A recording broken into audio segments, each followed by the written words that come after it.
Hello and welcome to the two-man power trip of wrestling with a special feature presentation here, also brought to you by ProWrestling.net and Vince Russo's The Brand. Have a very, very special two guests with me today. And of course, the wrestling journalist favorite of mine, one of the best, Mr. Jason Powell from ProWrestling.net. And of course, the man behind the Attitude Era in the WWF, the man behind the Russo's brand, Mr. Vince Russo. Welcome in, guys. How are you guys doing today? Bro, hey, I beat him to the punch, man. I can take that to my grave. Well, the only reason you beat me to the punch, Jason, because I'm listening to John and I'm like, when did John become Jiminy Glick? Bro, very high pitch, John, at the beginning of that intro, bro. Got to get the voice going, I got to get it ready. Come on, John. I got to tell you, when you told me, will you do a show with Jason Powell, bro, I literally jumped through my screen because I've been trying to do a show with Jason for a long time. I am a fan of Jason. Jason is a huge favorite in the brand. We play his clips on Castrating the Marks and they pop us all the time. We play Jason's clips out of comedy. That's why we play Jason's clips. They pop us all the time. I know, Jason is in a tough position. If he talks to Vince Russo, does he lose, 35, 40 friends? I totally understand that. So I didn't want to push the envelope. But Jason, it is my honor and privilege to finally be able to speak to you. Wait a minute, I thought this was Vince Russo. Nobody told me it was Russo. No, it's great to be here. John's like Switzerland for us. I'm hoping we can do this, and then nobody can piss and moan and whine and complain, but I'm sure somebody will. Yeah, I'm sure he will. But John, seriously, I really, really thank you, man, because I've been dying to talk to Jason for a long time. Man, Jason, decades ago, Disco always put you over to me because I know, you also cover sports and I know you also cover football. And, way back, I mean, years and years ago, Disco always used to put you over to me. That's how I got to know who you are. I think it's because I gave him the advice on Megatron back in the day, the Lions receiver. He used to reach out to me once a year. It was about the only time I'd hear from Disco is once a year right before fantasy football season. And I nailed Randy Moss his first year with the Patriots as being like the number one receiver. And I think he saw that and then decided he needed to reach out. But I must have gone wrong somewhere because it's been a few years since he's actually checked in about fantasy football. Let's be honest. Disco is the kind of guy that uses people. You help him out, you do him favors, and then you don't hear from him for 5 years. That's the character of the Disco Inferno. I just did Conan's podcast with him, and yeah, people were giving him shit on Twitter about like, are you going to let the guest speak? But I don't think they made it far enough because, as Conan pointed out, once we stopped talking about Disco, he got just like eerily quiet. Jason, I have to deal with that every single week. I know wrestlers like to talk. I mean, I do. I've been around enough of them. But, man, that guy just loves the sound of his voice, man. He's a good shit. I like Disco quite a bit. Yeah. I just sent Jeff a clip. Lash LaRue. I just talked to Lash. He had a lot of nice things to say about Disco. So I hope you could play that for Glenn this week on the show. Yeah, he's lying. He's probably lying. Yeah, exactly. So it's interesting just to get you guys together. And obviously, on the brand, you play Jason's clips, but obviously more comedy. The glory hole thing was hilarious. I mean, the stuff you play on there is very funny. You could say Brian Alvarez. Matter of fact, I have a roadcaster, and Jason is a clip on my roadcaster. So even when I'll just randomly bring Jason's voice up on shows that I do. I love that. And, you'll say Brian Alvarez is also funny, but he's nowhere near as funny as Jason Powell, obviously. Nowhere close. Not even close, bro. Not even close. So what do you consider, Vince? What do you consider Jason? Wrestling journalist? I know that you were laughing when they said that some of them said they were part of the wrestling media. What do you consider him then? What would you say he is? What do I consider Vince Russo? No, Vince, what do you consider Jason? Well, first of all, let me ask Jason. Like, just give me some fucking popcorn. Okay. We play that all the time on the show, Jason. I just Just give me some fucking popcorn. See, I just hit there you are. Bro, I love Jason. Bro, here's the problem I have with these dirt sheet writers in general. In general, because a lot of it are generalities, bro. But number one on my list is, bro, they just take everything so damn seriously. Everything. And that's why Jason got so over on our show, because, I mean, we would play clips from Jason that were just so damn funny. So, I mean, I honestly, man, I don't even kind of look at Jason in that wrestling category. He is a very, very entertaining broadcaster. And I mean, that's how I look at him. The $50 is in the mail, man. I appreciate this. No, I mean that, bro. I mean, when you get into some of your stories and some of them, you know, are lengthy, I mean, they're funny. So I just think Jason is a very, very entertaining podcaster. I think you must be getting it from the Q&A show. That's where I just kind of let the guard down, and it's the members will submit their wrestling questions, and on the back end of things, that's when we get into the non-wrestling, and it's just like anything goes. It's always not safe for work, and just have some fun. You know, I mean, look, there's a time to be serious. You know, the death of Pat Patterson obviously is one, Right. just as an example. Right. But why not, you know, just let the guard down and have some fun once in a while. Yeah, and bro, that's a big message in the castrating the marks. It's just like, guys, like, lighten up. It's wrestling, man. It's a form of entertainment. That's all it is. It's not life and death. I'm not going to hate you if you disagree with me. It's just like, man, lighten up. And that's why every time, you know, we pop in a Jason clip, it's like a breath of fresh air because, you know, Jason, I'm not kissing your ass, or maybe I am, but bro, you got a great sense of humor.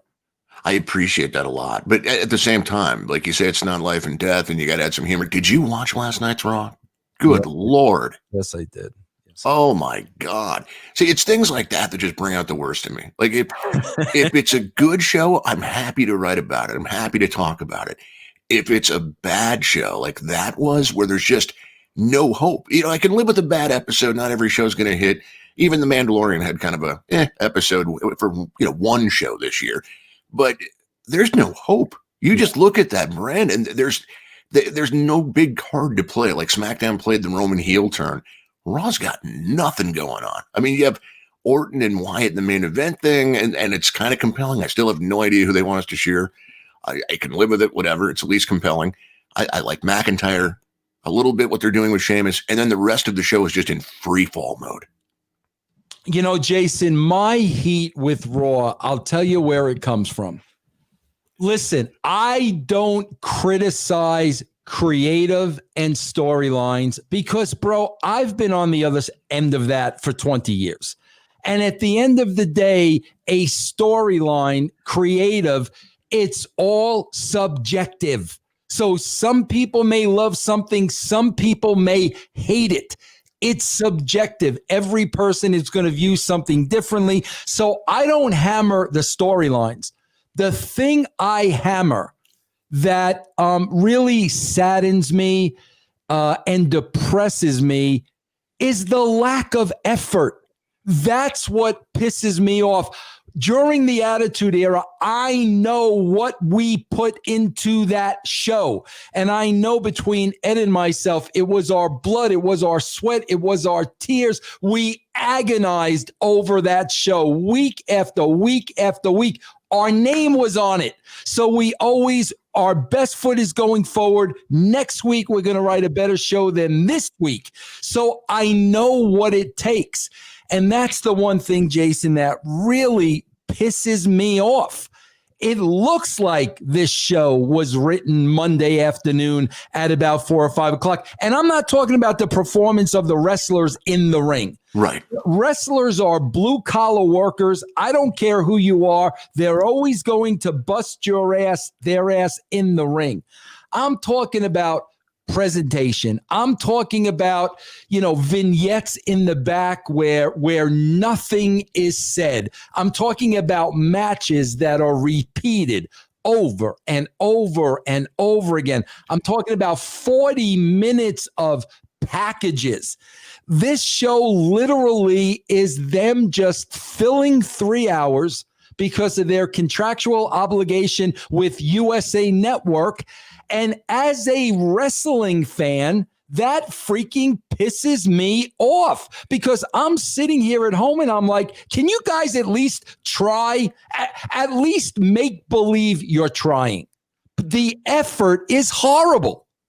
You've been there, but it's been a long time. Do you think, like, let's just hypothetically, you and I'd go back tomorrow.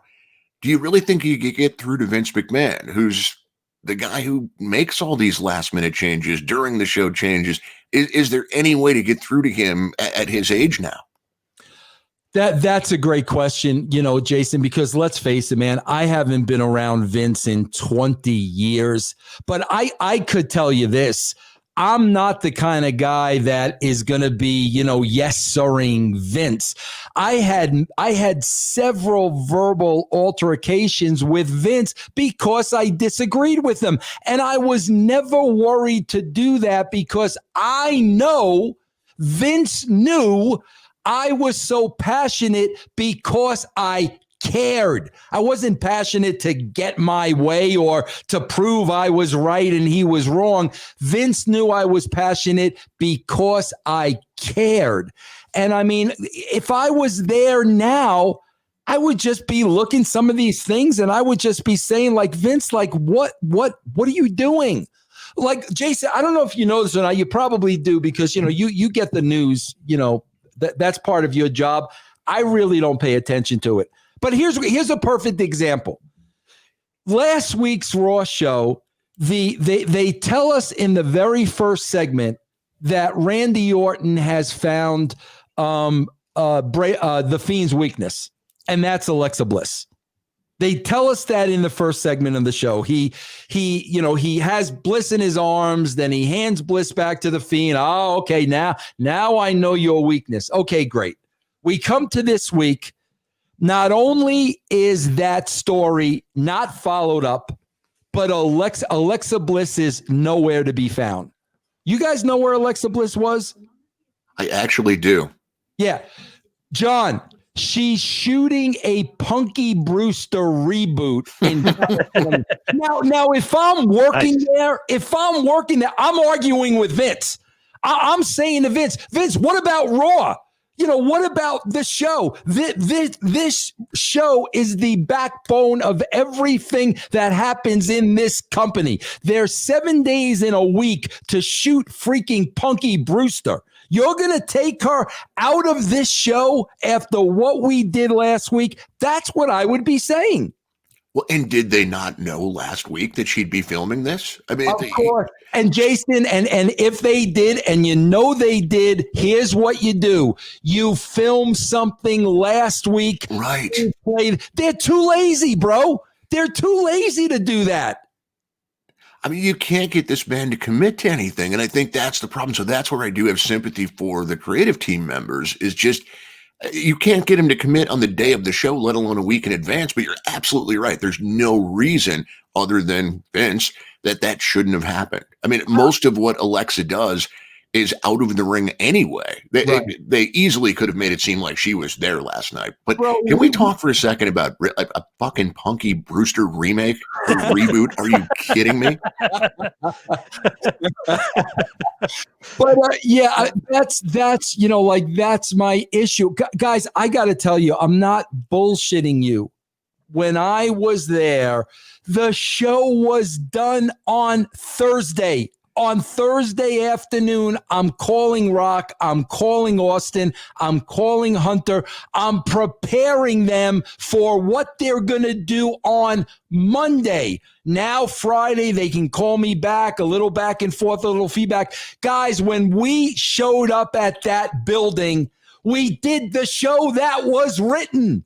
Nothing got changed. Nothing. Maybe a tweak here or a tweak there. We did the show that was written. I don't know how it has turned into this complete cluster where, yeah, bro, this show was written about 40 minutes ago and we all can see it. What do you think of Paul Levesque's booking with NXT? Do you see a lot of that? I got to be honest with you. I don't watch NXT because it's way too much wrestling for me to watch. I mean, between AEW and Raw, I watch 7 hours and I just refuse to add any more to that. But so many people, and maybe it's just bad timing, Jason, but a lot of people, like, I don't watch NXT. And they say to me, Vince, you got to watch NXT. You got to watch NXT. So then I'll give in. And like every 3 months, okay, let me put on an episode of NXT.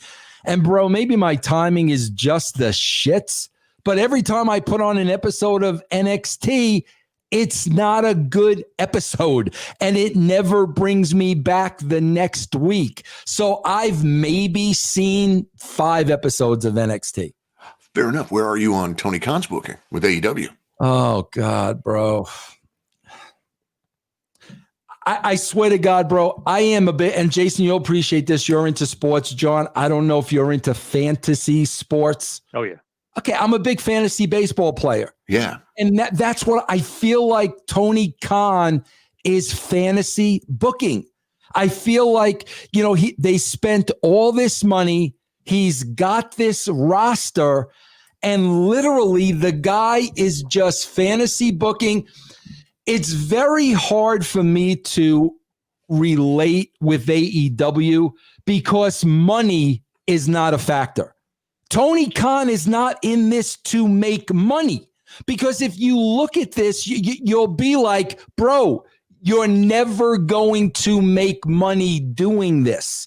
But I guess for a billionaire, it doesn't matter. And for all we know, AEW could be a tax write-off. We don't know.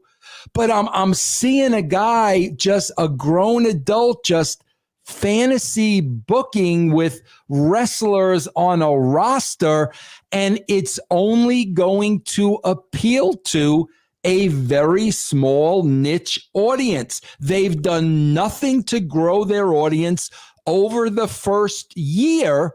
And that's what tells me, obviously, money isn't a motivation. The more people that are watching your show, the more money you're going to make. It's that simple. In his defense, I mean, they did just sign Sting. Like, you can say what you want about it being 2020 and 61-year-old Sting. It's a move. They brought in FTR. There have been moves made with the intention of growing that audience, clearly. I'm easier on his booking than you are. I like a lot of what I see there. I don't think it's perfect by any means, and I think he gets a free pass from too many places when it comes to some of the booking and just AEW in general. But I have been impressed for a first-year booker. I guess maybe you can speak to this, Vince. What happens, not that you're going to know what he's going to do, but put yourself in that position. Like, first year, everything's great. Maybe second year, same thing. Burnout usually kicks in. Memphis for years, rotated bookers, Jerry Lawler back and forth because of that fatigue. And we don't know if that's going to happen with Tony Khan. But if it does, do you think he's going to have the discipline to say, I need to step aside and let somebody else do this? Absolutely not. Listen, I could tell you this, Jason, and this is why I don't get involved in, really indie wrestling and stuff like this. The reason why I don't, bro, is the money guy always wants to be the booker. Always. That's why I don't get involved, because I know if you call me, bro, you want to be the booker. So just book the show. And no, bro, I don't see that ever changing. I mean, bro, listen, Jason, I respect your opinion and I understand it. Bro, I'm a numbers guy. So we're looking at a show now where going on 14, 15 months, I have not seen a growth in the audience. And that's what I'm looking at. When you look at that combined number between AEW and NXT, bro, it's the same every single week. It's 1.5 million people. Those are the people that watch wrestling. It goes back and forth depending on what's on what show. But has there been an increase in that overall audience? The answer is no. And I think 14 months is a hell of a lot of time to increase that audience. It is a pandemic. I mean, we do have to give them the benefit of the doubt to some extent, just like I give WWE. I mean, everybody's numbers are down a little bit. I hear what you're saying. I think they do need to be focused more on growing that audience rather than playing to their hardcore audience. I think that's a mistake they make at times. But I do think for a first-year booker, who, by the way, I mean, I don't know the guy, but I mean, so I don't know people within his other business ventures. But I mean, it's pretty damn impressive when you think about this guy booking a wrestling show, running the analytics department for the Jacksonville Jaguars, and running this Fulham soccer club. I mean, I can't even imagine trying to do any of that, let alone all of it. Well, but at the end of the day, how successful is he at doing all that? I mean, that's what you have to look at. Yes, Jason, it's impressive that he's doing all that. But I mean, bro, if you're doing all those jobs at like a 50% capacity because so much is on your plate, right? Then how successful are you really going to be? Bro, like here's a perfect example. Like I look at Pritchard and I look at the WWE and me personally, I'm like, bro, how the hell are you doing a podcast?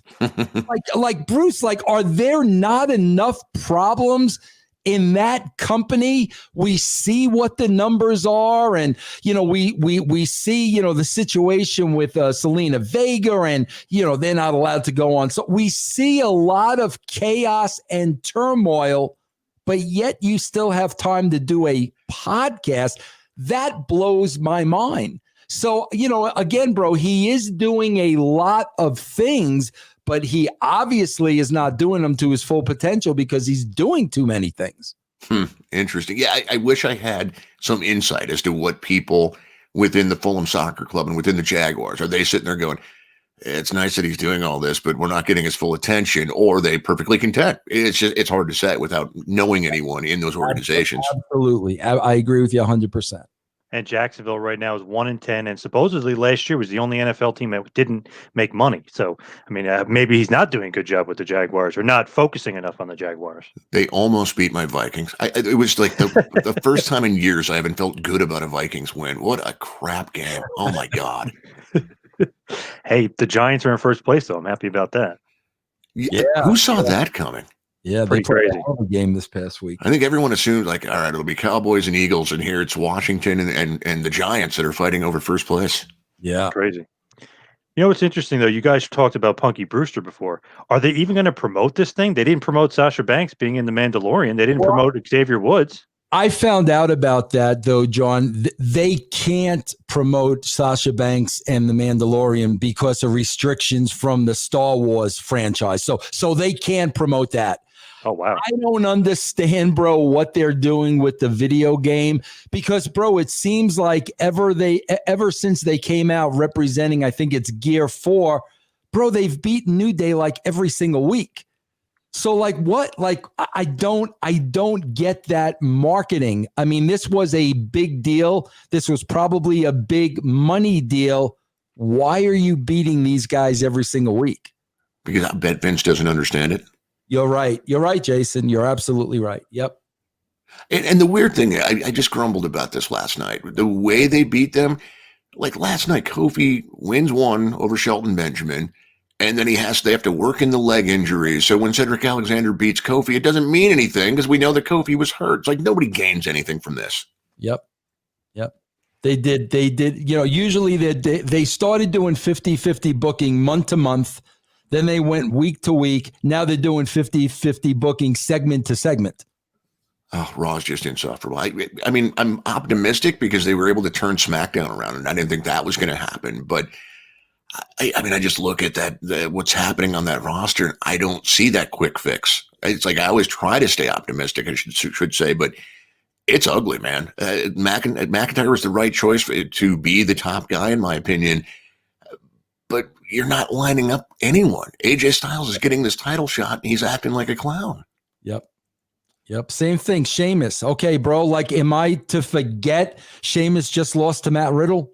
Right. Like that's the thing, bro. It's like, okay, they make the decision. We're going to go with Sheamus.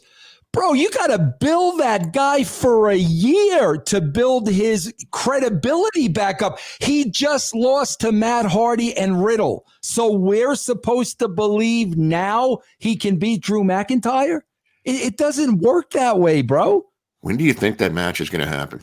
Sheamus and McIntyre? Because I'm all for dragging it out. You got to establish Sheamus, make him mean something. I have no desire to see that at WrestleMania. They're not going to wait that long, are they? I don't think they can. Bro, they better pull the Reigns Rock, hat out of their pocket or WrestleMania, or else, like, I don't even know what to say. I mean, what else do we have? They're going to go to, it's going to be Reigns and Rock or Reigns and Lesnar. That's the only reason I think Paulie's in that equation. And they're going to bring back Edge to go with Orton. And then there's the question. Okay, guys. And then what do we do when that's over? You're right back to where you started. Nothing else is being built. Nothing. No, there's not. I can't believe what's happened to Raw and just how bad it is. How much of it, and I'm sorry, John, I know I'm asking questions and that's your job, but I can't help myself. When you look at the 3 hours of Raw, Vince, how much of a factor is that? You've had to deal with 3 hours before. I'm going to tell you this, Jason, to be honest with you. It's huge. It's huge. That everybody likes SmackDown better. They don't realize a big reason they like SmackDown better is it is an hour shorter. They don't realize that. But Jason, I will also tell you this. When I started at WCW, Nitro was 3 hours. Yeah. Jason, with that roster, bro, I had no problem booking the 3 hours. I mean, I think we did about 11 or 12 3-hour shows. There was never a problem booking those shows. You look at Raw and you can just see stretching it out to fill time, to fulfill the commitment. Man, and maybe part of the problem is your split roster. Maybe you don't have enough people to do a compelling 3-hour show. Well, you're the ones with the Raw SmackDown brand. You created that, not us. But you can write a compelling 3-hour show. They seem incapable these days. Yeah, I agree. And what do you think about Orton and Wyatt? I know we're kind of teasing and joking around about it before, but who's the face? Who's the heel? What are they accomplishing here? I'm confused on it. Vince, you're Mr. Blur the Lines. I'm going to let you start with this one. Nah, bro, there's no blurring the lines because you haven't given me like really a reason to care for either one of these guys. Yeah. You really haven't given me a reason to hate either one of these guys. So, bro, I hate to say, well, there's not a baby face and a heel, and I don't know who to root for. Because that is so not Vince Russo. Because the fact of the matter is, bro, we're all shades of gray. Good people do bad things and bad people do good things. All of us. John, you seem like a great guy. I'm sure you've done a couple of bad things. That's human nature. So I believe heavily in shades of gray. So it's not that I need to know who to root for. Bro, I need to care for these people. Yeah. If I care for them, then I will decide who I'm going to root for. Bro, when I don't give a shit about either performer, it doesn't matter to me. Why should I be rooting for Orton? Why should I be rooting there is no emotional connection with either character. Thus, I don't care. I think you nailed it. And there's nothing at stake here. Like who cares who wins? Because what does it mean? Like one heel probably beats the other heel. I mean, they may be trying to make Bray Wyatt a babyface, but they're going about it in such a weird way. Alexa Bliss on the same show that Bray kind of looked like he may be a babyface, they had her beat the holy hell out of Nikki Cross. It's confusing. It is compelling. I give them that. It stands out on a really bad show as something that I'm actually like, all right, where does this go? But I don't have any confidence that it's going somewhere that's going to make sense. It just feels like, well, we don't know what to do with these two. Let's just feud them with one another for a month, and then it's probably over with. And where do you go next? You know, Jason, I got to tell you, I was talking. I do a Raw SmackDown review with Ben Hameen and Stevie Richards. We just did it before I came on here. I got to tell you, Jason, and I think we have to ask ourselves this question based on what we're seeing. Bro, what is Vince's mental capacity at this point? I know. I mean, what you listen, I'm not saying that to be mean-spirited. No. You have to ask yourself that question. Bro, if Vince doesn't understand and if Vince isn't working on all of his functions, how in God's name is the audience supposed to understand what we're seeing?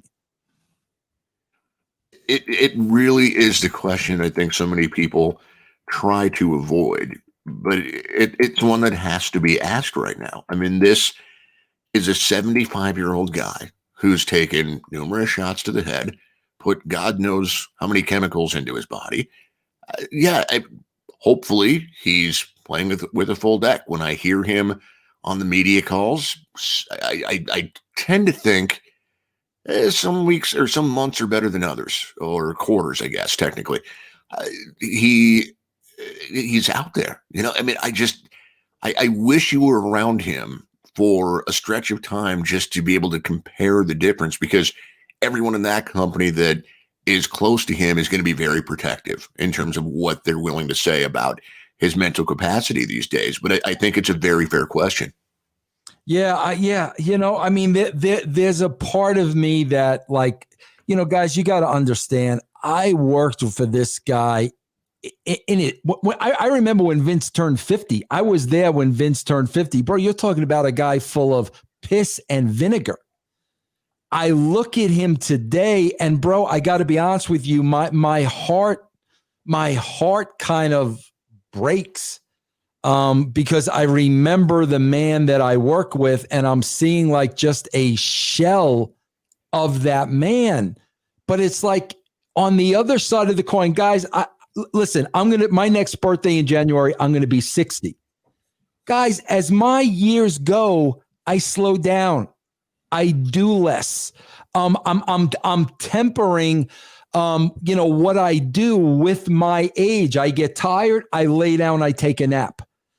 So there's a part of me that, yeah, man, I feel bad. I look at him. He's a former shell of himself. But on the other side of the coin, I know at 74 years old, this guy is probably working a 90% schedule of what he worked at 54. Yeah. I can guarantee you, bro, he is at least 90% capacity. So then I'm sitting here saying, bro, nobody's telling you have to do that.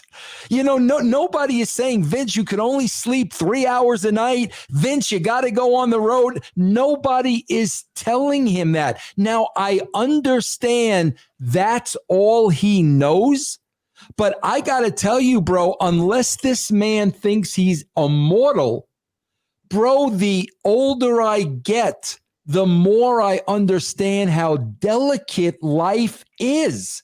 So when I look at a 74-year-old guy with more money than any of us could ever imagine, still going at this speed, I'm like, bro, like, do you really believe you are immortal? I mean, have you convinced yourself of that? Because no 74-year-old man is working that type of a schedule. So, you know, like I said, man, on one hand, you feel sorry for him, but on the other hand, it's like, bro, like, what the F are you doing?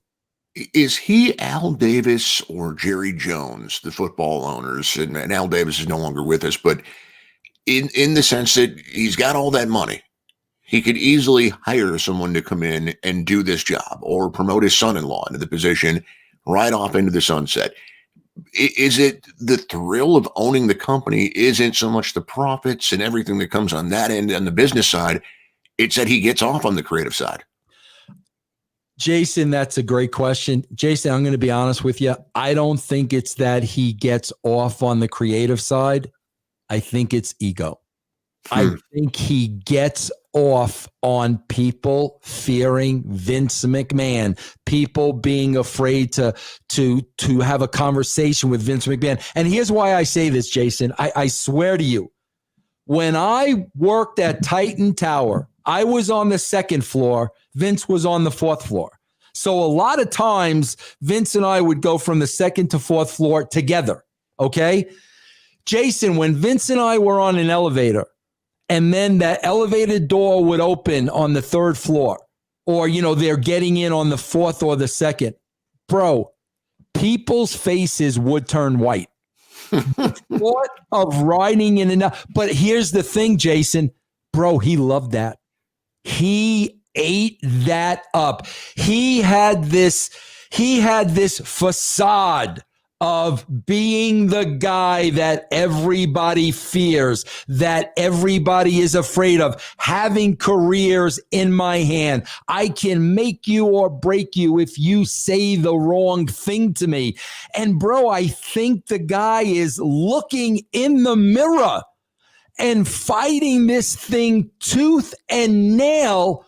And the only way he can cope with it is by trying to do the same things. I think that's how mentally he copes with the aging, what he's looking like today.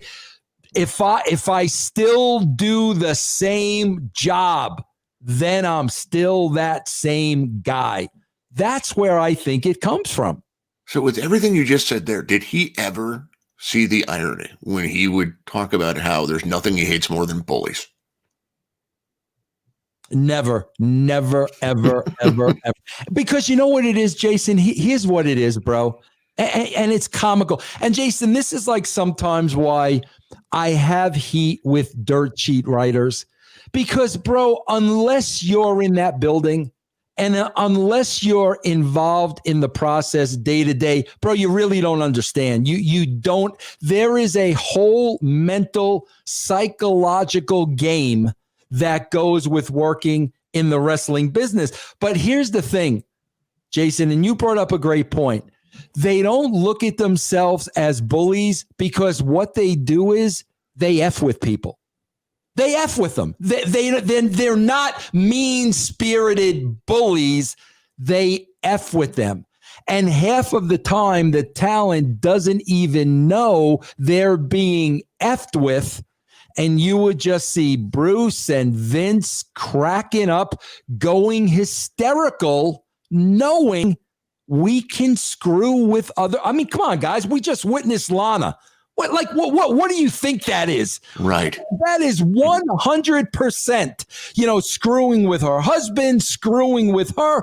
And bro, they get off on that. So to them, they're justifying it by doing it in a creative way and not really doing it in a playground bullying way. So to them, he would rationalize it as what he's doing is business, yes, not bullying. Gotcha. Absolutely. That's how it works, man. I remember a perfect example I have. Do you guys remember? I'm sure you do. Bro, remember when Vader got in that trouble in Kuwait? Yes. Oh, yeah. Yep. Bro, Vader was scared to death. Literally, he had no idea. Are they going to let me go home? Are they going to execute me? He had no idea. This is a perfect example. Bro, Vader is ringing Vince's phone off the hook. I'm at Vince's table. I'm sitting there with Vince. And bro, he's not picking up the phone. And he's laughing. He's laughing. This is, bro. Wow. And again, Jason, the reason why I say this is, bro, you can't believe the mentality unless you're sitting there and you're witnessing what is going on. If I told that story to somebody and they only knew the Vince McMahon on TV, oh, Vince Russo's full of shit. No, bro, Vince Russo isn't full of shit. That is the wrestling business, man. That's how it works. Crazy. Such a bully. And it's interesting. Some of the guys Vince gets along with and somebody doesn't. Hogan, Piper, Jesse Ventura, all those guys knew him at a younger age. And he's no way in hell he's Ultimate Warrior. No way in hell he's bullying those guys around. So it's interesting kind of his relationship with certain guys versus other guys. Oh, bro, I saw Shawn Michaels own Vince McMahon. A lot of people don't know this, bro, but that run prior to Austin, Sean, what WrestleMania is that? 12? Was it? WrestleMania 14? 14. Bro, they weren't talking. I was the go-between. I had to go to Sean. Okay, Sean, this is what Vince wants. And Sean would literally say, well, you go tell Vince. I would have to go to Vince. Well, Vince, they literally weren't talking to each other. But, bro, I've never, I mean, out of everybody I ever work with, bro, Sean never cared what he said to Vince's face. And, bro, that was part of the issue. The issue that people don't understand that led into that WrestleMania was, bro, I was there when Shawn Michaels carried that company on his back when we were going through the Mantars and the Goons and the Freddie Joe Floyds. Sean was the champion. Sean was doing everything they asked him to do, bro. I saw it. I witnessed it. All of a sudden, Vince has this new shiny toy in Stone Cold Steve Austin. Bro, I'm sitting there and I'm literally witnessing Vince is just kicking Sean to the curb. He's done with him, bro. I mean, he is done, and he is treating him that way. And Sean was smart enough to know Vince and know wrestling and know the game that he knew what was going on. And that's when you had all those problems leading up to WrestleMania 15. And as soon as WrestleMania 15 was over, Sean was gone. And that's what I try to tell young talent today. Bro, you are handing this guy your life on a silver platter. I would guess that 50% of the athletes employed in WWE right now are probably miserable. Miserable. And guys, understand one thing. When he is done with you, he is going to kick you aside and be on to the next person. That's how it works. If you're not making money for Vince McMahon, he is done with you. That's the way it works. And there's always, I mean, you look back historically at the top guys. Cena may be an exception, but we don't know. Everyone seems to have had a falling out to some degree with Vince McMahon when that time came. Because it's the control, Jason. It is the control. Bro, I witnessed the beginning of a falling out with Austin. And what was the falling out? Hollywood was calling. So, right away, Austin, bro, I can go work in Hollywood, make as much as I'm making now and not have to break my neck. Yeah, I want to go do Hollywood. But in Vince's mind, it's the old, I created you. You would be nothing without me. Now you're going to leave me after I built you and I built your career and I gave you a life and you're going to go do that. That's what it always comes down to, bro. They become bigger than the company and they want to move on. And that's where the control comes in. Were you there for that? I just don't remember the timeline when Rock started having that type of success. Absolutely. Yep. Absolutely. And was Vince resentful? He wasn't resentful, bro, but he'll do everything in his power to try to prevent it from happening. And that's the thing, bro. Bro, you're not going to control a Rock. The guy's too smart. The very first month I worked with Dwayne Johnson, I got to tell you, this is the God honest truth. I knew this guy was smarter than everybody else. And I knew because of that, he was going to be unstoppable. He was smarter than everybody else. So Vince is not going to stop a guy like Dwayne Johnson. He's just not going to stop him. But how many people does he stop? Like, I even heard a story, Jason, I don't know if you can confirm this or deny this, but I heard a story that actually Sasha Banks's agent set up the Mandalorian meeting. So the story that I'm told is Sasha wanted to go tell Vince, and her agent said, absolutely not. You take this meeting first, see what comes out of this meeting, then we'll go talk to Vince, for the exact reason that I'm talking about. Okay, so the only thing I know is what she's put out there publicly.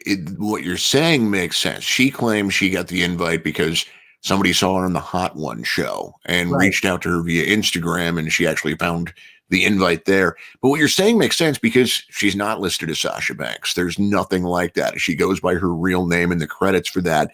Even in the interviews, it's the real name. They'll mention the Sasha Banks character, but it's very much what she's doing outside WWE.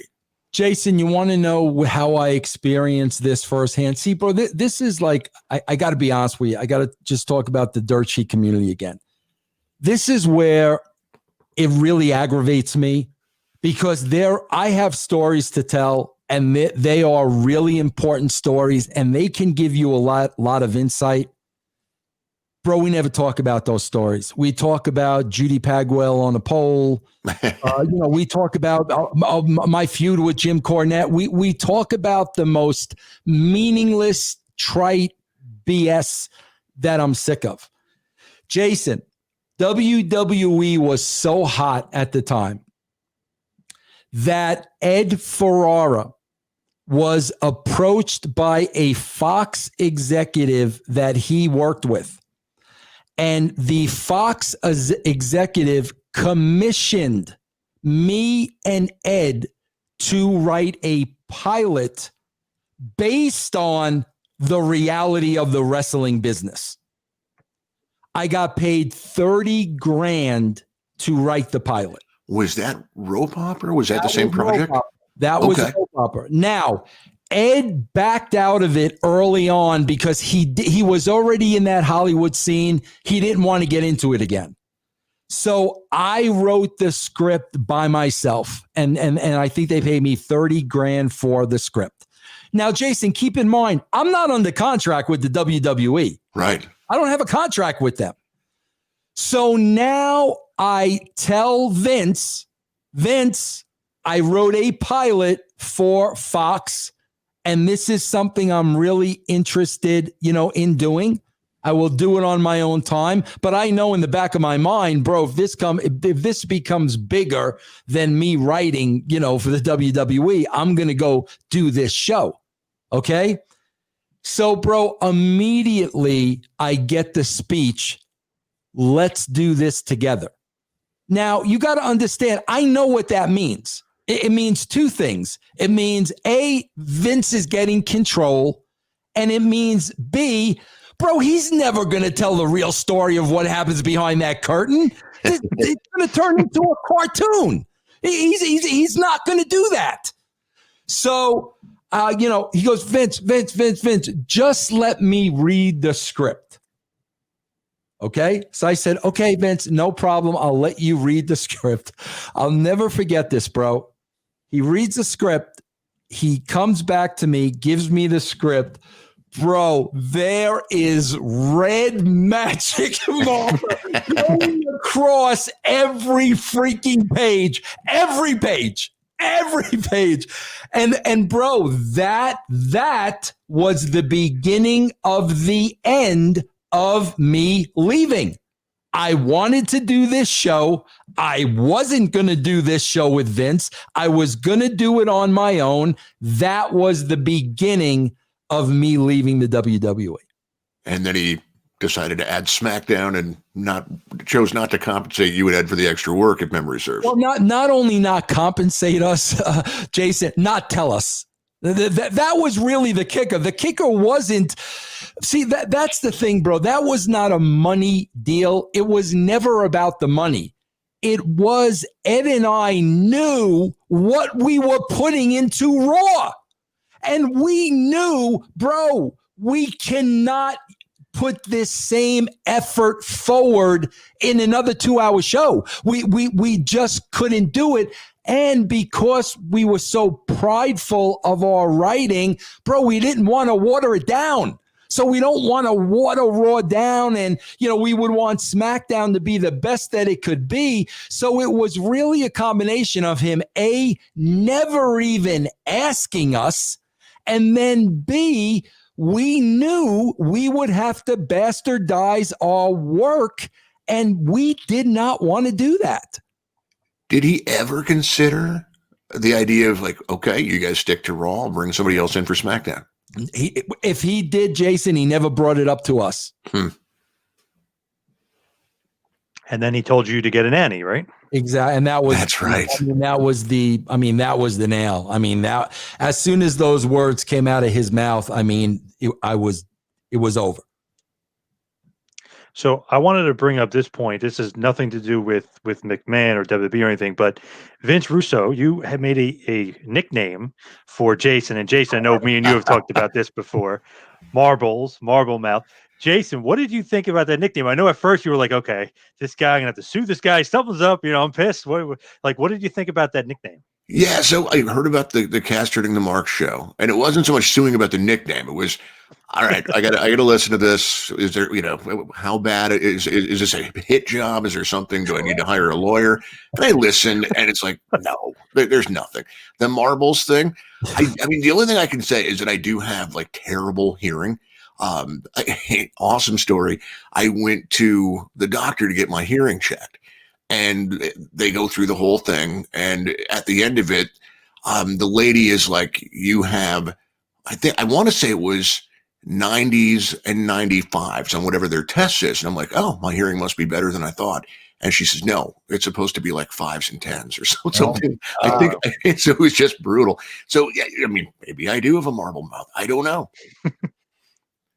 But listen, bro, come on. Jason won us over in 2 weeks. In 2 weeks, we were clamoring for more. Jason, because, bro, I swear to God, I listened to all those clips of all those guys. How and why is it that this is the only guy with a sense of humor? I swear to God, bro, you look at these dirt sheet writers, and they all just have the same tendencies and the same personalities. And, just like I said, bro, everything is so serious. We can't laugh about anything. Jason, here's the part that blows me away. I want you to know this. Jason, I have contacted these guys publicly, one-on-one. I've sent emails to Meltzer. I sent emails to Keller. I've sent the emails. And I'm like, guys, you could talk about me and bury me and say all kinds of things about me that you want. Okay? I prefer to have a man-to-man, one-on-one conversation. And I even go as far as to say, guys, I am putting in writing. I am not going to cut a promo on you. I am not going to cuss you out. What I really want to understand is your mindset. I want to get in the head of a Dave Meltzer. Why is this so important? Why are you watching this 20? I really want to understand. I have begged these guys, please have a conversation with me. And I put in writing, and I said, you have it in writing from me. If I cut a promo on you and I start degrading you, whatever you think it is that I'm going to do, then I am a liar, because you've got in writing. I'm telling you, I'm not going to do that.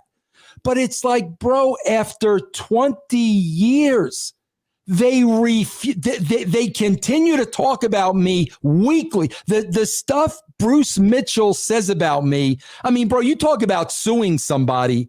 If I really cared, but it's like, can you guys not have a conversation with me? I don't understand what the issue is. I want to understand. I want to be fair to you. I want to get in your head and find out why this stuff is so important, why you never laugh. I want to understand. But my God, bro, it is hard when no matter what, they will not have a face-to-face with you. And bro, the funny thing is, neither will Cornette and neither will Eric Bischoff. And I'm sitting here, I'm saying, bro, I'm willing to talk to anybody. I've got nothing to hide. I'm going to be respectful. I'm going to treat you like a human being, which I proved on my show with John Arezzi. I had a show like that with John Arezzi, and me and John had a great show, and we were honest and open with everything. And to this day, John and I still talk. Oh, that's nice. Yeah, no, I love John, but I'm always plugging John. You know, I love John, but the fact is, bro, we accomplished exactly what I'm always offering. So what is it telling me when none of these guys want to have a conversation with me? What is that telling me? I think in some cases, it's probably scorched earth. You know, there's a lot of history there. I don't know if you've tried this approach. Maybe that's what you're referring to. I'm not sure. I'd actually, rather than, hey, let's do this on the air, if you really want to talk to these people, do it off air. You know, have a phone conversation where it's just, you know, the two of you, whichever personality you're speaking of. And you know what, Jason? I have no problem with that, but I'd be lying to you if I didn't tell you I would be afraid of how they would spin that.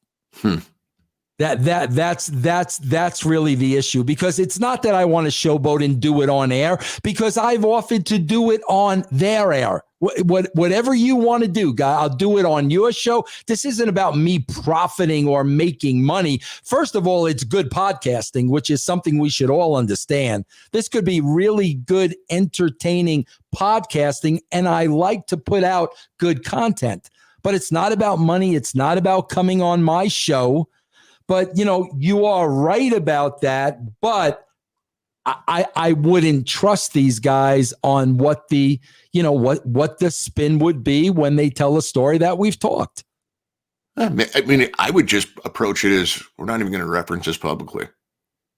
This is just between us, completely off record. Yeah, and have that conversation. Yeah, and you know what, Jason? That's a great suggestion, and I would not be opposed to doing that. And by the way, I'm used to JR. What the hell's with you in the Sooners jersey? Oh, I actually saw this at a thrift store for $4.99, and nice. I am going to wear this out of respect for JR. I mean, literally, that's why I got the jersey. I like it. Yeah. So with all the the quote unquote dirt sheet guys, the Meltzers and the Kellers, Jason, why do you think that they won't talk to him at all? Though I know you're saying scorched earth, this and that, but are they really getting mad that he's joking around, kind of making fun of them and castrating the marks? I mean, you talk to some of these guys. I mean, are they really mad at him, or is it partially in gimmick? Are they afraid that their fan base doesn't like Vince, that it'll hurt the fan base? Is there another kind of reason? I can't speak for everybody because I just don't have a relationship with Dave Meltzer, Brian Alvarez. I mean, we've emailed and been cordial. It's nothing, there's nothing wrong there. But I can't speak for those guys. With Wade and Bruce, I'm hesitant to speak for them because, I'll probably say something out of turn. But I do, there's been bad feelings for a lot of years. And I think from their perspective, there's been some things that have been misleading that Vince has put out there. Let me just ask you, Vince, what happened with you and Wade? Because I honestly don't know. You guys seem, based on my understanding, you got along fine during the Ultimate Insiders. I'll tell you exactly what happened, Jason. We got along fine doing Ultimate Insiders. Yeah. Okay. And then, he started like taking these shots at me. And I'm like, okay, like I don't go on my shows and talk about these guys. First of all, I don't listen to their shows. So the only time is castrating the marks. And bro, we're laughing at what, like, bro, Keller loves to cut everybody's promo for them. Yeah. That's like, bro, that's funny. I'm not, bro. I don't go on. Oh wait, I hate this guy. Screw. Oh no, bro. We're listening to Wade do the Undertaker, which I got right here on my roadcaster, and we're having fun with it. We're laughing at it. I'm not ripping Wade as an individual. I don't know anything about Wade. So, bro, the next thing I know is Matt Kuhn really thought he could bring me together with the dirt sheet world. And I was open to it. Matt, if you could do that, great. I'm 100% open with it. Okay. So Matt was trying to, smooth things out and get lines of communication going. And bro, he just told me that Keller turned around and like just cut a promo on Matt about what a homophobe I was, and I was homophobic, and I hate gay people and this and that. And I'm like, bro, what the frig are you talking about? And here's what I did, Jason. I wrote Wade. And I said, Wade, with all due respect, Matt said, you think I'm a homophobe? I hate it. Like, bro, can you please explain to me why you feel this way? Because, bro, I don't. If you're homosexual, if you're not, bro, that's got no bearing on my life. That doesn't affect my life. Bro, in the wrestling business, I worked with every sort of person you could imagine. Everybody, bro. I had to work with the entire gamut. I would not have been able to do my job if I had prejudiced. So I was like, wait, can you just smarten me up and let me know what I did or what I said to make you feel this way? Bro, nothing. Silence. No. So, again, Jason, it's like, okay, bro, so how am I supposed to work with that? You've convinced yourself somehow, some way, I'm homophobic, I hate gay people. You refuse to have a conversation with me about it. So at this point, like, what am I supposed to do with that? Why does it matter so much to you to have these conversations? Let me ask you that, because, there's people in the wrestling industry that dislike me for whatever reason. In fact, there's somebody in a high-ranking position that just likes to pretend like I don't exist and won't respond to a DM, and I just shrug it off and say, well, oh well.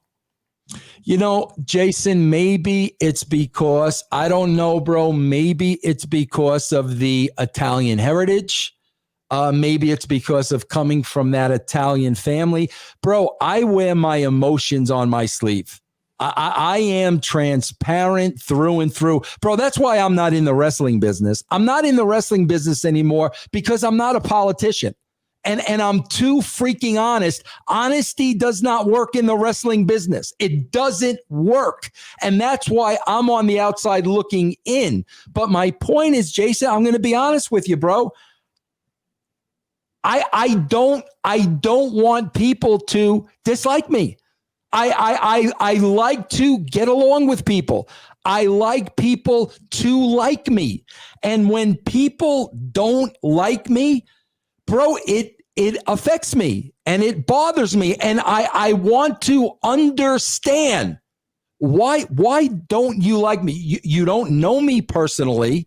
We've never hung out together. You have no idea what type of a man or individual I am. So are you telling me you don't like me because of the way I booked a wrestling show? Like, is that what this is about? So I don't feel that these people have a reason to not like me. So when they make it clear that they don't like me and I'm a liar and I'm this and I'm that and I'm all these things, I just want to understand why you feel that way. Yeah. That's what I want. If Wade honestly feels that Vince Russo is a homophobe, well, Wade, I think you should at least give me a explanation or a reason why you feel that way. Was there ever anything said on castrating the marks or something? Never, bro, never. Because I'll tell you one that did irritate me, Vince, early on listening to the show. Yeah. It had nothing to do with me, but it was, I'm not even going to mention the writer's name because I just don't think it's fair to him. You were really going after someone's personal appearance. And I thought, yeah, I mean, I know, hey, I like having a lot of fun and saying all sorts of shit too, but you just never know what somebody's going through when it comes to something like that. And I think you called him a swamp monster or something. And I just thought, it's beneath you, Vince. I just didn't care for it. Not saying you don't have the right to do it. I just thought it was beneath you. And you know what, Jason, here's the problem. I agree with you 100%. Okay. But Jason, like the problem is, and I got to get better at this. I got to get better at this. Bro, you can talk all day you want about my creative because I understand these guys, their biggest issue with me is this. I brought entertainment into wrestling. That's it. Okay, they somehow, somewhere along the line, these guys have convinced themselves that wrestling is real, that the matches are real, that we're going to rate these matches on a star system, that these matches need to go 20 minutes. They don't like entertainment, and that's what I brought to wrestling. So I don't have a problem with that. The problem I have is when you now take that and now you make it personal. I mean, Dave Meltzer talks all the time about what a failure. He uses the word, what a failure Vince Russo was in the wrestling business. And I'm like, okay, Dave, failure based on what? What are we basing failure on? Because you sure as hell aren't basing them on the numbers. So what are we basing them on? But here's my point, Jason. When they make it personal and they start with just bald-faced lies and the stuff they're saying is just a lie. Meltzer saying, I was the reason, TNA and Spike did not renew their contract when I was just a consultant for TNA. I was the reason that Spike didn't renew the contract because they hated Vince Russo so much. Bro, I was a consultant. Do you really think I had anything to do with that? Do you not think if I wasn't the issue, Spike just wouldn't have said to TNA, guys, listen, we want to renew the contract, but we don't like Vince Russo working with you as a consultant. We would appreciate if you didn't use his services. So, bro, that's common sense. So why did Dixie hide that then? Bro, do you want to know why Dixie hid it? Yeah. I don't know for a fact, but here's my belief. Do you know why I think she hid it? Because of the lashback from the dirt sheet media. That's why she hid it. That's exactly why she hid it. I have a terrible memory, but I believe the story was that she hid it because Spike wanted nothing to do with you. Listen, is that not accurate? Jason, I could tell you this. And again, bro, these are the things I never get asked because they want to have their narrative. Since Meltzer put out there, Russo was the reason they didn't renew. Meanwhile, when Meltzer got pressed, Meltzer admitted Jim Cornette gave him that story. And guess what? Cornette wasn't even working for TNA at the time. So, of course, Jim Cornette is going to make Vince Russo the blame for that. I was told, Jason, here's what was happening. I was consulting. I wasn't allowed to tell anybody that was Dixie's mandate, not mine. I didn't make up the rules, okay? John Gaborik, bro, was bringing me along step by step to bring me back on a full-time basis. It started with, just John and I talking on the phone. Then it started with me meeting creatively with the writing team. I was meeting with Lagana. I was meeting with Conway. Then it was Vince, call Kurt and go over this with Kurt. He was taking me step by step. Okay. Prior to, the thing blowing up over, Johnson, prior to that, bro, John Gaboric told me. Now, bro, could John be lying? Of course he could be lying. I don't know if John was lying or not. Do I think he had any reason to lie? No, I don't. I believe what he told me was true. Bro, a couple of weeks before, this thing blew up, John told me before he went to TV, Vince, I'm going to tell Scott Fishman that you're working with us. He kept taking step by step by step by step. He came back from TV and he told me, Vince, I had the conversation with Scott. He was very happy to hear that you were back working with us. I told Scott that I'm working you back into play step by step by step by step. So John was basically like, bro, that's another big hurdle that we're by. We'll just keep moving forward. Okay. Bro, that's the truth. And that's the story. And again, so what story comes out of the dirt sheets? Oh, Spike found out I was a consultant, so they got pissed off, so they decided not to renew their contract. Bro, the reason they didn't renew the contract was because Dixie went in there negotiating, and Dixie went in there asking for more money than she probably should have, and they said no. And then Dixie tried to backpedal off of that number. Jason, do you want to know why Spike never continued on with TNA? You want to know the reason? Sure.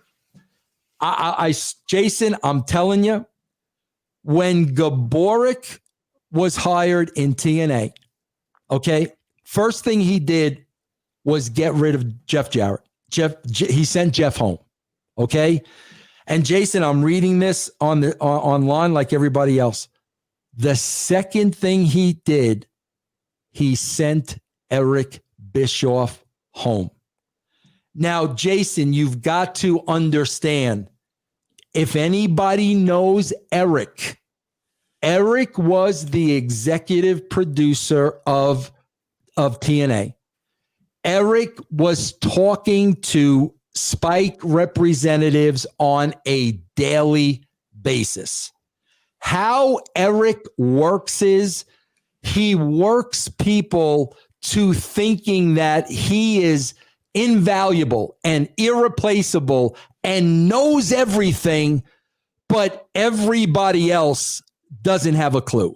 So while Eric is putting himself over to Spike and Spike executives and saying, bro, I know he tried to get me, he tried to get me out as a writer. I know that for a fact. He was burying Dixie Carter. And bro, the fact of the matter is he won over Spike.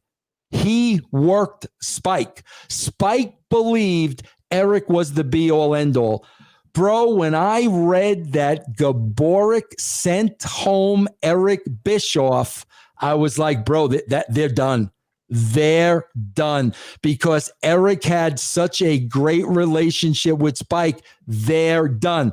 Now, Jason, I'll tell you one step further, and these are the things that nobody ever asks me. Okay? So, bro, now they send Eric home, and Eric is still on payroll.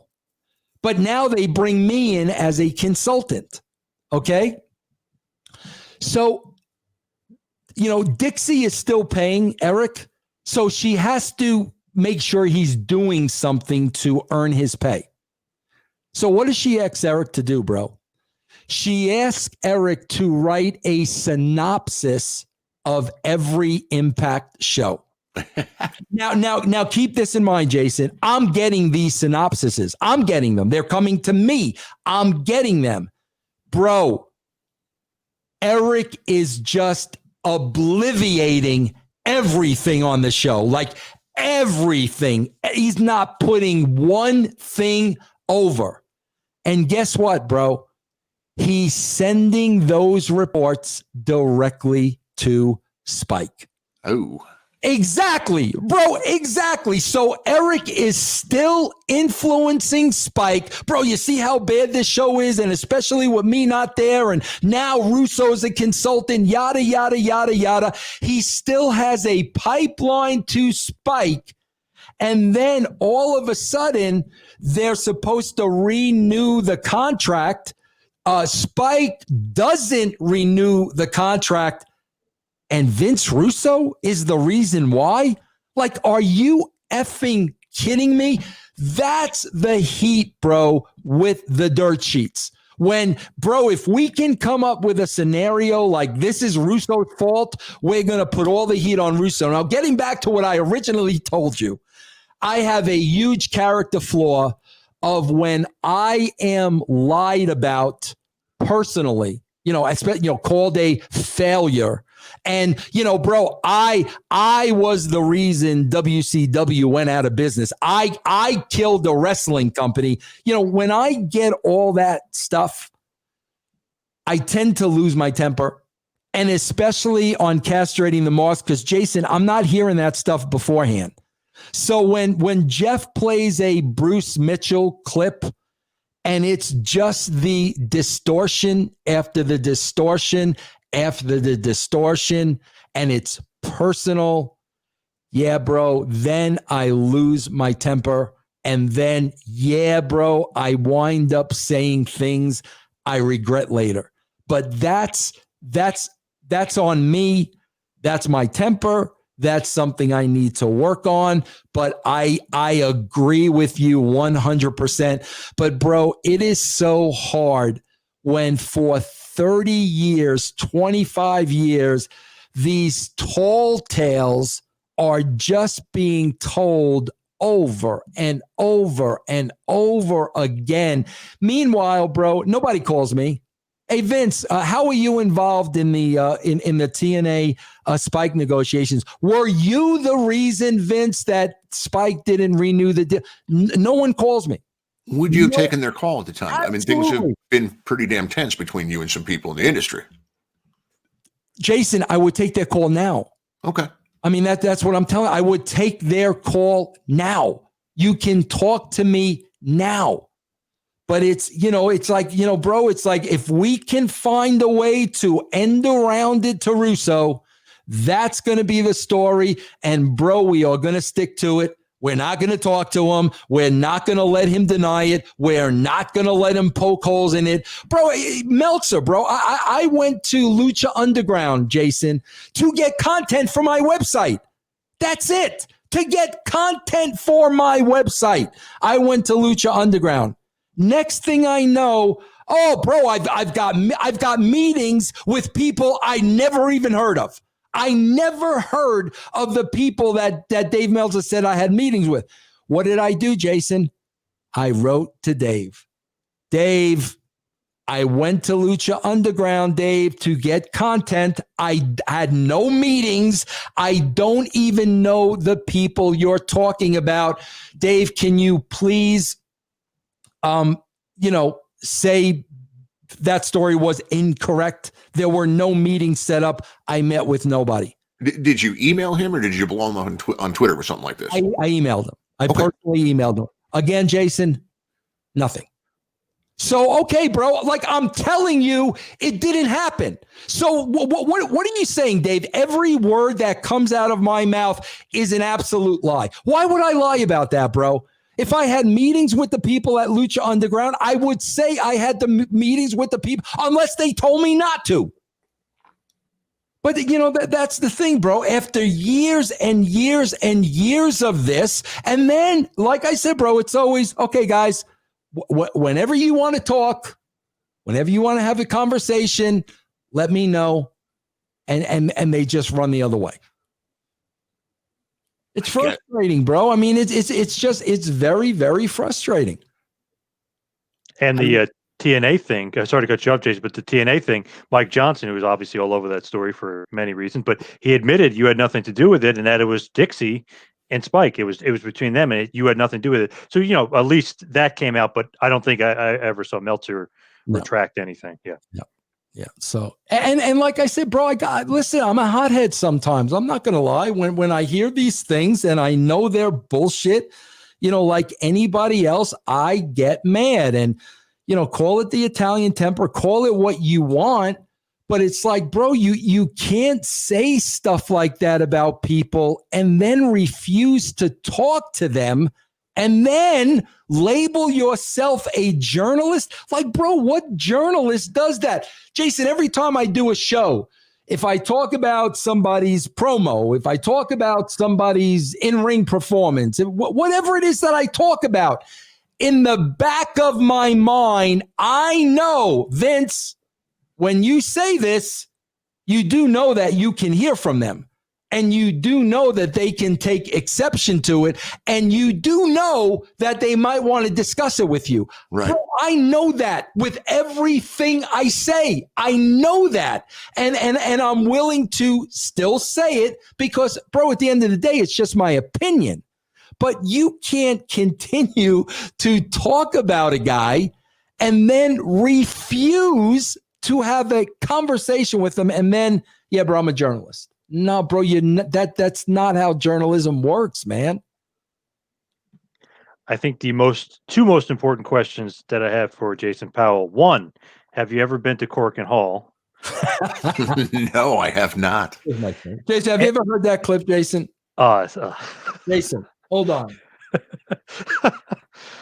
Jason, this is one of the favorite clips on the show. You ready, Jason? You're listening. All right, here we go. Now, Jason, tell me this isn't funny.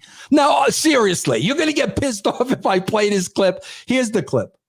Well, everything's Cork and Hall. So if you stay in Cork and Hall, you're going to walk. It's a 20-minute train ride. Yeah. But Jason, come on. You're going to get mad at me because of that? What is that? That's Meltzer, who doesn't have a voice because he was screaming at his TV over New Japan Pro Wrestling, and he's still trying to do his show, but he can't talk. Well, now, all right. In fairness, was he screaming at his TV or was he ill? Yeah. What? No, he had laryngitis or something. He was doing a show with Jim Valley all about Japan and where to go. Yeah, so I remember they both got sick over there. Yeah. I mean, it's pretty fucking common. Now, Jason, are you going to get mad at me over this? This is an innocent clip I got on my roadcaster. Tell me, is this worth getting hot over? Here we go. Rest in peace. Jason, that's Wade Keller doing The Undertaker. That's comedy gold. And you're going to get hot at me for that? No. And I know Wade, believe me, he's doing it for the entertainment of his listeners too. I can't speak to every promo that he's ever recited that you're talking about. But when you talk to Wade, bro, listen, obviously Wade must have heard something from somebody else. Because I've never had a conversation with Wade about his sexual preference, or I've never had that conversation because, quite frankly, I don't care. Like, it doesn't affect me. But the fact of the matter is, bro, when somebody, to me, that's not, you're a hack writer, you're a failure, you're this. Bro, when you start going down that homophobic, racist, when you start going down that road, that's a very, very dangerous road.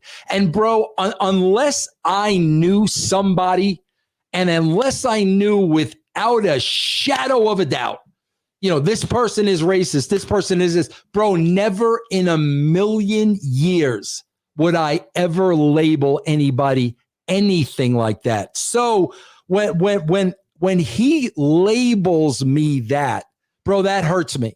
I mean, that really, really hurts me because I'm not that guy, bro. And I don't know what you heard from who, but I mean, God, wait, I actually, at the last promotion I worked with, bro, I actually worked with 2 transgender women.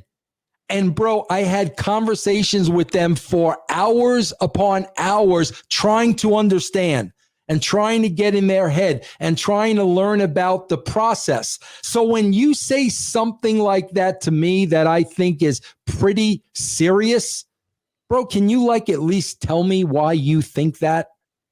That, you know, that's all, bro. We're all freaking human beings. And I say this all the time, Jason, and I say this, John. I don't hate these people. Why would I hate Dave Meltzer? Why would I? I don't hate these people. They are very entertaining people to me. The stuff that they say is very entertaining, and we have fun with it. And, you know, bro, it is what it is. But man, this world would be a lot better off if we could just communicate with each other. Were you homophobic at one time in your life? At one time? Yeah. Never, bro. I mean, never. I mean, never, bro. It goes back to the Mexican. It goes back to 1999 and the racist spin, bro. When I said, bro, it's extremely hard to get Mexican wrestlers over because of the communication barrier. Number one, a lot of them don't speak English. And number two, a lot of them wear masks. So you can't even see the emotion. So you eliminate the language, you know, because the American fan can't understand what they're saying. You eliminate the emotion because of the mask. As a writer, it is very difficult to get Mexican wrestlers, Japanese wrestlers over on the main stage. It's because of the language barrier. I explained it clearly, bro. He's a racist. And what did they do, bro? They took the comments they needed to frame me as a racist. Meanwhile, bro, you ever hear any of the boys in all three companies I worked with? You ever hear any of the boys call me a racist? You ever hear any of the boys say, oh, Vince held me down because I was Mexican or Japanese or black? You ever hear any of the boys say, yeah, bro, Vince held me down when he found out that I was a homosexual? Like, come on, bro. I mean, that's the shit that I'm talking about. And if you're right and I'm wrong and I'm the liar, then, bro, you should be salivating at the chops to expose me. Expose me, bro. Have a conversation with me. Expose me to the world. You should be salivating at that opportunity. Now, I just have one other question for Jason. It's very important because I love Meltzer. I think he's great at what he does. But have you ever heard his Dennis Miller story? I don't know. Hold on. You will now, Jason. Hold on. Jason, you got one of these roadcasters? No. You need one. It's funny. All right, here we go. You ever hear? Now, bro, you're going to get hot at me because this is a clip on my soundboard. Seriously. Oh, that's not it. Hold on. Where is it? Vince is trying to find this. Yeah, I just had. You know the story, don't you? No, what did you do? You don't know the story about me and Dennis Miller? See, you're gonna get hot in the come on, bro. Like these guys, the problem is these guys can't laugh at themselves. Like that's the freaking problem, bro. So what's the story? The story is Meltzer was somewhere near Grumman's Chinese Theater. Okay. And these kids were playing football somewhere on the streets of Hollywood. All right. All of a sudden, at the Rock's movie premiere. The Rock's movie premiere. Yeah, The Rock's movie. This at The Rock's movie premiere. Grumman's Chinese Theater. There's a touch football going on in the street in front of the theater. Somehow Meltzer becomes a part of the game with these kids. Okay. So now Meltzer is lining up in the wide receiver slot. Okay, bro.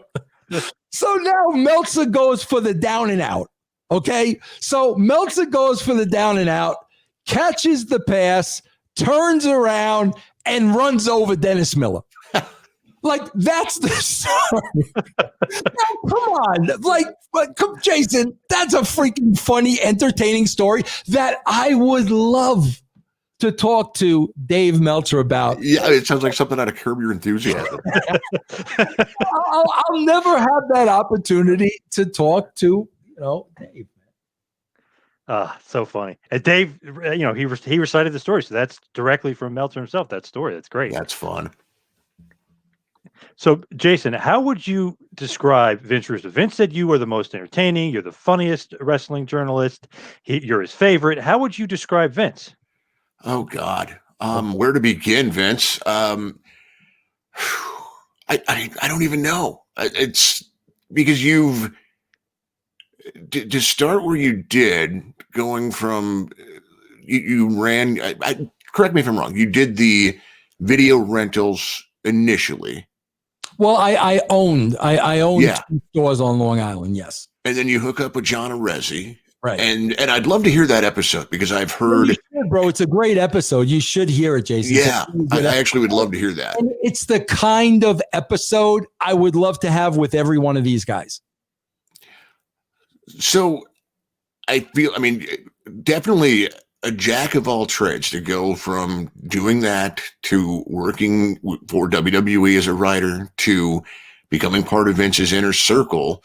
Not just, today there's 500 writers and some of them probably, don't spend much time at all with Vince, but to be right there in the thick of things, to now, just life after wrestling with the podcasting, I don't really have a label for it, but it's been impressive. I also feel like there is a tendency to be the victim because I think there's things that I don't think it's just entirely, we've listened to your side today, Vince, but I don't think it's entirely lopsided and everybody just dislikes you for no good reason. I think they all have their reasons. I don't pretend to know all of them, but it's usually just not the way things go, where it's just somebody just genuinely dislikes you. And when you ask them why, they don't know. There's no real reason for it. They have to have reasons. And so there is a little bit of a victim tendency here, Vince, that I'm picking up on when it comes to just your personality. Jason, I can understand what you're saying. I do understand that. But Jason, I got to tell you, from my POV, bro, it's hard to dislike somebody you don't know. Sure. Which is the reason I don't dislike any of these guys. I don't know them. So what you're saying is there has to be a reason. Bro, they don't know me. I've never worked with them. We've never worked in the same company. We've never had conversations. So I'm looking at my. You've never spoken with Dave Meltzer? I know you have with Wade because Ultimate Insiders, but with Dave? maybe 2 conversations, maybe. Okay. So my point is I'm kind of putting myself in their shoes, and I'm like, Dave, I can't dislike you and hate you because I don't know you. I don't know Brian. I don't know these guys. So it's like when I hear what you're saying about the victim, but when you're saying it has to be something, my God, Jason, what could it be if there was never any kind of a personal relationship or working circumstances? These are guys that have literally been writing about me for 25 years. So that's where, I agree, bro. And you know what, Jason, I do feel like I am the victim. And I'll tell you why I feel like I'm the victim. Because, bro, you talk all this shit and then you won't talk to me. You won't ask me. You won't get my side. You won't get my opinion. Bro, think about this in a court of law. Vince Russo is accused of a crime. So we're going to put the accuser on the stand, but we're never going to hear from Vince Russo. So, yeah, bro, that does make me feel like the victim. When you say something about me, but won't say it to me, you make me feel like a victim because, bro, I'll tell you right now, there isn't anything I would ever say about anybody that I wouldn't say to them. Nothing.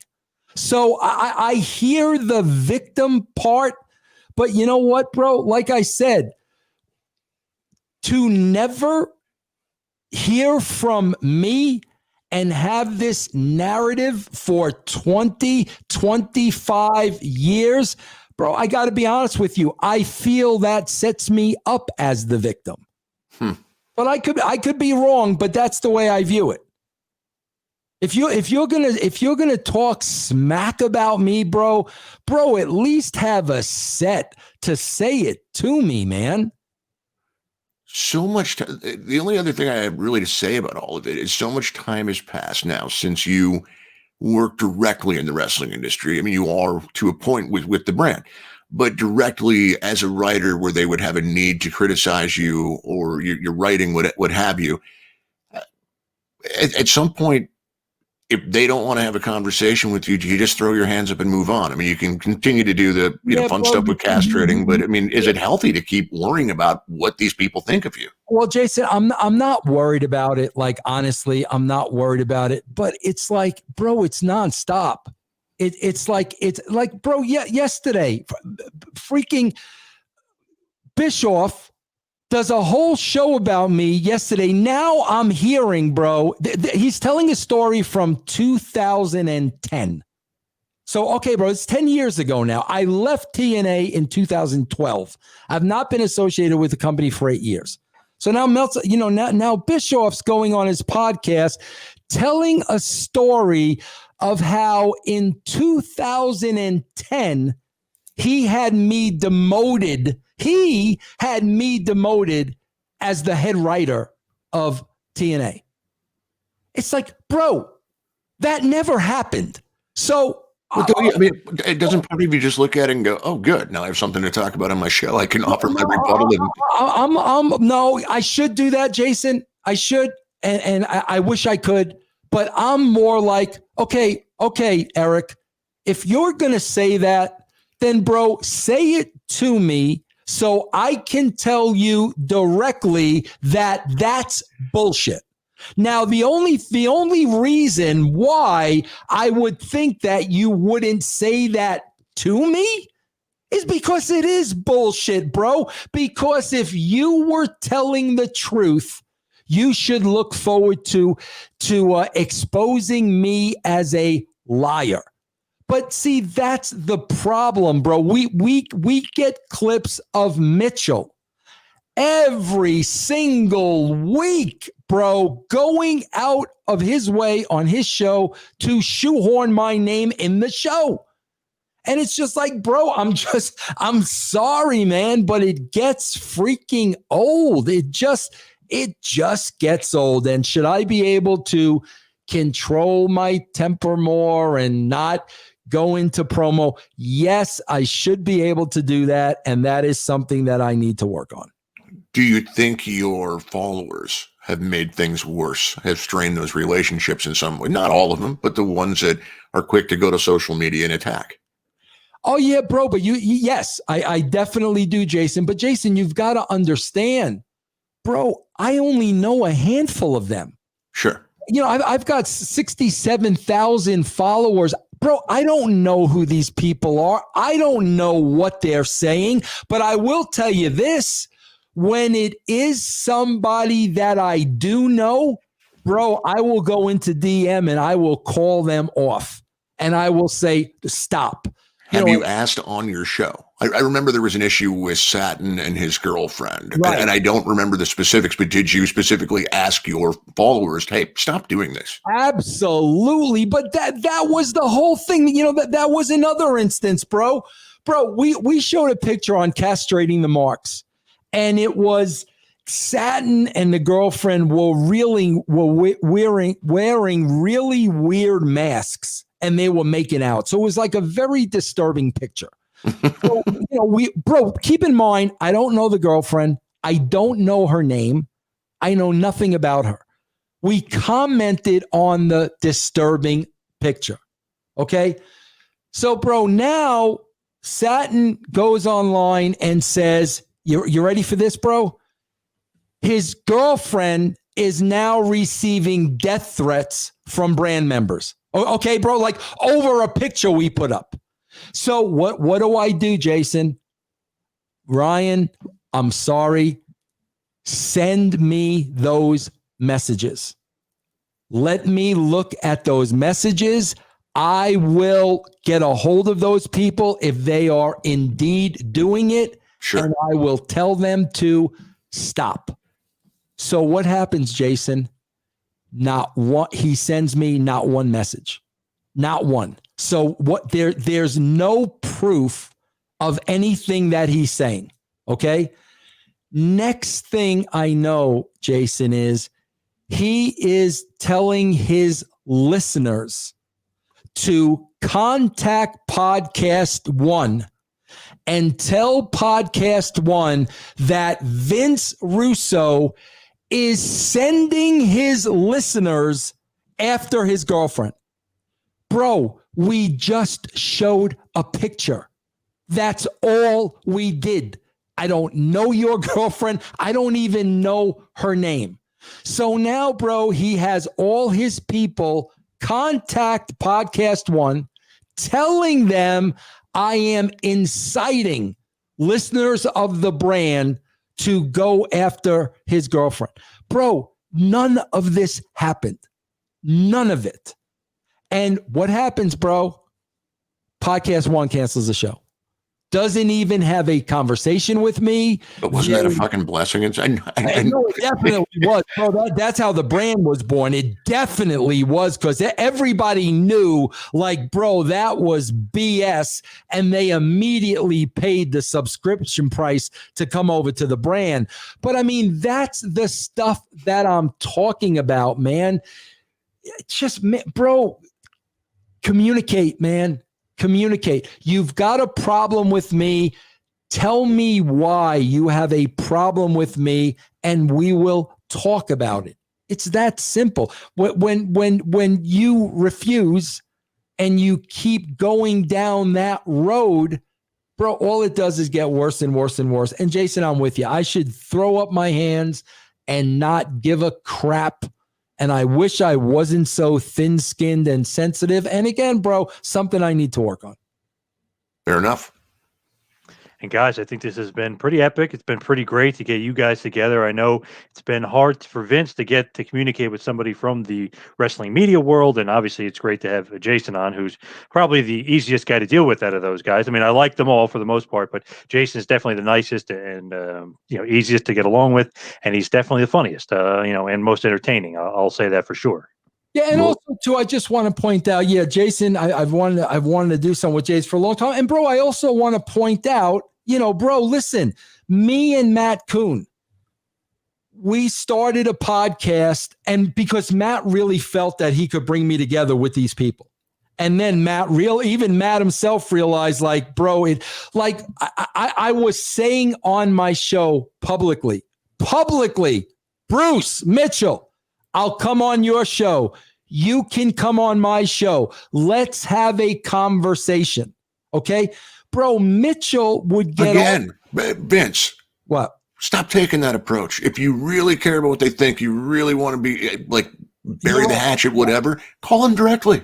But Jason, here's you're right. You're right. I agree with you. But here's what I'm getting at. So now Matt, who was friends with Bruce, would tell Bruce, the guy's willing to talk with you. The guy, whether it's whatever you want to do, the guy's, bro, Bruce would literally deny I ever said that I would talk to him. He would literally deny that I extended the olive branch. And even Matt was, bro, it's on freaking audio. You can hear the guy say it. But my point is, bro, me and Matt ended our relationship. Bro, Matt's on that other side. Matt's a big AEW guy. Matt's on, bro, me and Matt Kuhn have no issues. Me and Matt Kuhn don't talk about each other. Me and Matt Kuhn don't bury each other. What is he doing now? I honestly, bro, I don't know. I know he's Conrad's producer. He does all of this backstage stuff. Oh, he's back to doing. Okay, I just haven't heard from Matt in a long time, so I wasn't sure. Yeah, but he's doing theme music for AEW, like he does FDR's theme music. Oh, nice, good for him. But my point is, we've never had an issue. We don't talk about each other. Matt doesn't say things about me. I don't say things about Matt. And bro, and if something did happen, I'm sure we would have a conversation. But Jason, you are right.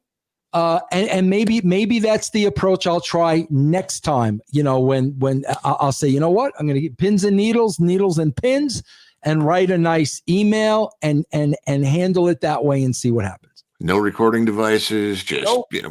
Total off the record conversation. Yep. And if it doesn't work, it doesn't work. Yep, you're right. That's some great advice. Now, before we let everybody go, Jason, please give all the plugs for ProWrestling.net and everything you got going on. Yeah, please check out the website. And when I'm not doing this never-ending podcast, I'm kidding, guys. I'm updating the site, live coverage of all the major television shows and pay-per-views. Also have a members side of things with it, which is ad-free. So if you hate all the ads like everybody else, you can go ad-free, and that unlocks all of our audio content. All the major shows and pay-per-views reviewed in audio form. The Q&A show, which Vince seems to enjoy and John seems to enjoy. That's available on Mondays for everybody. The .NET Weekly audio show. The list goes on. PWMembership.net is the place for that. But if you have any questions, you want to follow me on Twitter at ProWrestlingNet. And all that information is available on the main page of ProWrestling.net too. So if you're not jotting it down, you have no excuse. Get to ProWrestling.net. And Vince, how about you? Well, here's the thing I want to put over ProWrestling.net too. I don't know how Jason does it, because everybody's always sitting at their computer, waiting for that big thing. I don't know how Jason does it. Jason always has the ratings before everybody. Oh no, that's not true, man. There was a time, but are you sure, Jason? I am. Yeah. In fact, I'll give Brian Alvarez props. Certainly, I don't know if he does it every other show, but I know he definitely gets them first for the Wednesday night battles. Okay, because Jason, every time I'm looking for a rating, I'll go to several places, not there. Boom, you always have it, bro. I appreciate that. But yeah, I mean, sometimes I do, sometimes I don't. But for that one, for the Wednesday nights, for sure, Brian's always on top of that. Yeah. The only thing I want to plug, John, is every December we do this. We only do it once a year, man. If you are not a member of the brand and have never been, for the month of December, bro, we offer a free month. No strings attached, no long-term commitment. You can opt out when the month is over, and you'll get a full month. So if you signed up today, I think today's December 8th, you'll get till January 8th. Free of charge, cost you nothing. You just have to go to russosbrand.com. Nice. And of course, for me, you can follow me on Twitter and Instagram at 2manpowertrip. Check out my website, tmptempire.com. Got a ton of shows on there with Kevin Sullivan, Dr. Tom, Rick Bassman, Just Incredible, the Shane Douglas. The list goes on and on. We got so much stuff going on. Check out some exclusive interviews we had with Sting, the Lance Von Erich interview, Lash LaRue we just put up. So got a lot of rare, good interviews as well. Like to thank, of course, Mr. Jason Powell and Mr. Vince Russo for joining me today. This has been kind of like me being Switzerland and getting you guys to, get along and agree here to steal Jason's line from earlier. So thank you both so much for joining us. I really appreciate this. Hey, fuck you, Vince. I've just waited to say that. I want to do a heel turn at the end. Honestly, I'm not going to say F you. I want to thank Jason. I think Jason gave me some sound advice, really sound, solid advice. I know there are things I need to work on. And Jason, I am going to take you up on your advice. I want to thank you for that very much. Hey, absolutely my pleasure. And I hope we can do it again. And you know what? No more talks about the wrestling media. Let's just talk some wrestling next time. Absolutely. At 100%. And maybe some fantasy sports. 100%. Nice. And thank you, everybody, for listening. We'll see you next time.